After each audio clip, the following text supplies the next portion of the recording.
கொங்கணர்னு ஒரு சித்தர் இருந்தாரு. அவர் 12 வருஷம் தவம் பண்றாரு. ஜெகஜோதியாக நடந்து வராரு. அவர் தலைக்கு மேல ஒரு கொக்கு பறக்குது. அந்த கொக்கு எச்சம் போடுது.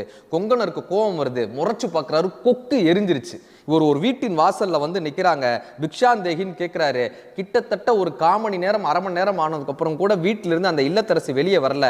ஆனால் அந்த வீட்டுக்குள் ஒரு பெண்மணி இருக்காருன்றது இவங்களுக்கு தெரிஞ்சிருச்சு. அவங்க வெளியே வரலையேன்ற ஒரு கோவத்தோட பாக்குறாங்க. அந்த அம்மா ஏதோ ஒரு வேலையாக வெளியே வரும்போது இவர் அந்த அம்மாவை முறைச்சு பார்க்கறாரு. கொக்கை எரித்தது போல இப்படி முறைச்சு பார்க்கறாரு.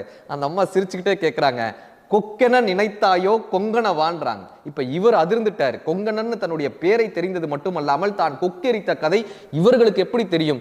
நீங்கள் எத்தனை வருடம் தவம் செய்தீர்கள் தாயேன்னு இவர் கையெடுத்து கும்புறார். அந்த அம்மா சொல்றாங்க, நான் தவம்லாம் செய்யலப்பா, ஆனா எங்க வீட்டில் இருக்கக்கூடிய பெரியோர்களுக்கு நான் எல்லா வகையிலும் வீட்டில் இருக்கக்கூடிய அத்தனை பேருக்கும் என்னுடைய வேலைகளை சரியா செய்வேன், என்னுடைய பணிவிடைகளை நான் சரியா செய்வேன், என்னுடைய வேலைகளை முழு மனதோடு செய்வேன், பிறர் மீது அக்கறையோடு இருப்பேன். இதுதான்